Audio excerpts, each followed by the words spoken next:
So today I'm going to be talking about the film Priscilla, and of course, naturally for a movie directed by Sofia Coppola and telling the story of Priscilla Presley, I'm going to start this review by talking about a man, and that is Jacob Elordi, because I need to get this out before I even start this review. You know what? Jacob Elordi can get it. What else am I supposed to say?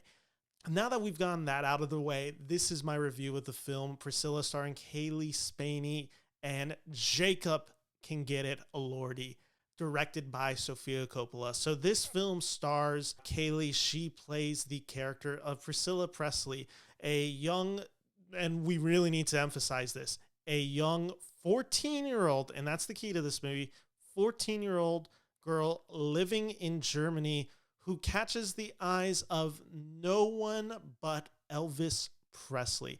Elvis Presley takes a liking to this 14-year-old girl while he is serving in the military in the late 1950s, early 1960s.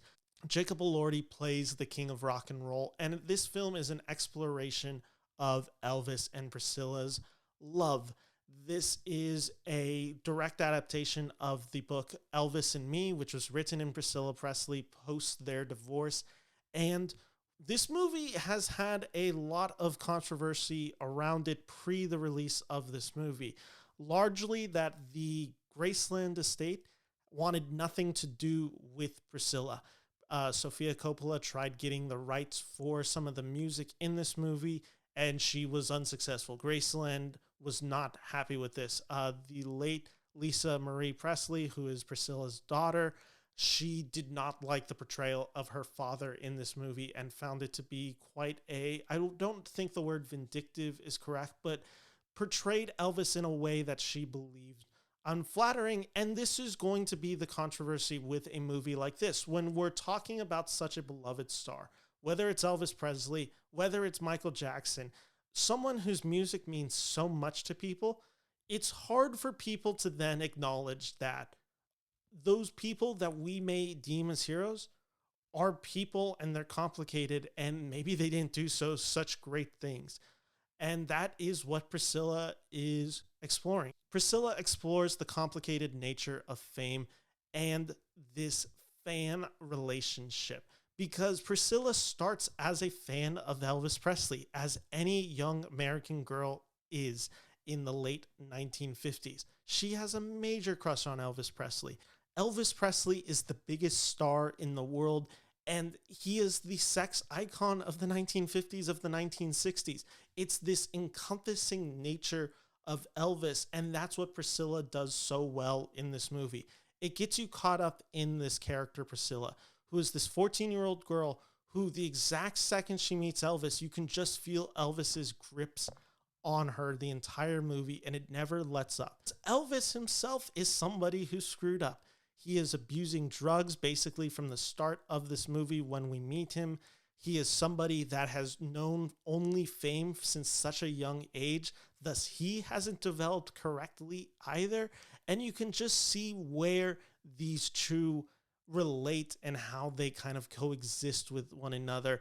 And Elvis in this film, and it's a very key part of this movie, he is somebody who is experiencing the loss of his mother recently, and you can see him then molding Priscilla into his mother.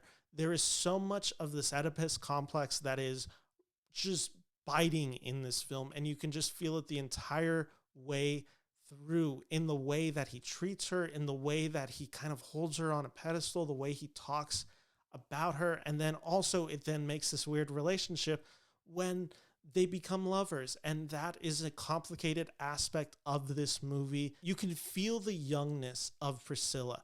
You can feel her struggling with adolescence. You can feel her conflicted nature with the character that is Elvis Presley, and thus vice versa. You get to feel Elvis Presley as a flawed human being, someone who is doing just quite awful things to Priscilla throughout the entire run. The fact that anyone went into this movie thinking that it would have kind of the pop and flash of Baz Luhrmann's Elvis, and if this movie is in conversation with Elvis, I've heard some people dismiss this as Elordi just giving the better performance and the more soulful performance as Elvis. I don't think that's actually a fair comparison. One, this is not an Elvis biopic. Elvis is a supporting character within Priscilla's life in this movie. He kind of comes in and out of the narrative focus. And it's Priscilla is who we are with in this movie. And often we feel trapped with her as she's in this expansive mansion that is Graceland. And it feels like a prison where she's just kept upstairs. She is in love with this person, one who can never truly be in love. He cannot know anything but fame and women throwing themselves at him. He is an unloyal character of this movie. He's kind of a tsunami of damage whenever he rolls in on the movie. So he is lighter in this movie in the sense that he doesn't need to be on screen every minute to feel the impact of him there. It is kind of the shadow of Elvis. And this allows the performance by Spaney to just be so trapped, and you feel her so much in her own head where she is trying to figure out what to do. You understand why she falls for a guy like Elvis. There is this romantic nature of this film. There is a tenderness to scenes within the film, and you see why someone like Elvis would be charmed by her, especially when everyone else treats Elvis as the king of rock and she just sees him more as the man Elvis Presley. Sofia Coppola never lets Presley off the hook in this movie, but she also doesn't make him the villain of this story.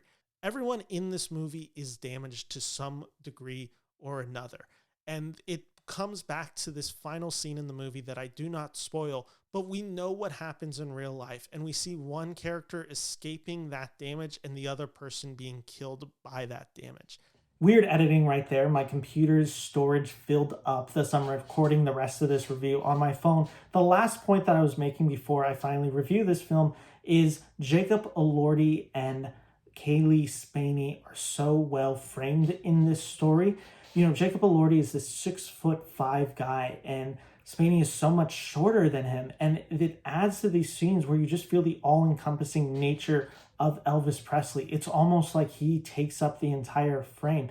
It's also this brilliant effect with the costume design in this movie, which is we get multiple scenes in this movie, and I think it's brilliantly juxtaposed to something like Baz Luhrmann, which is going for sole recreation of the Elvis wardrobe. We get scenes where Jacob Elordi doesn't really look like Elvis Presley, and he's kind of his own character, if you will. And then as the film goes along, we start seeing more of those iconic outfits, and it kind of mirrors Priscilla's relationship, where she sees him more as the man to start with, and then as the film goes along, he transforms into the rock sensation that we all know him, the caricature of Elvis. I believe this is one of Sofia Coppola's best films, and I can highly recommend this. This is getting a 4 out of 5 stars review from me here at the Metaverse. So thank you all for watching, and I hope you like this video. Take care, and bye-bye.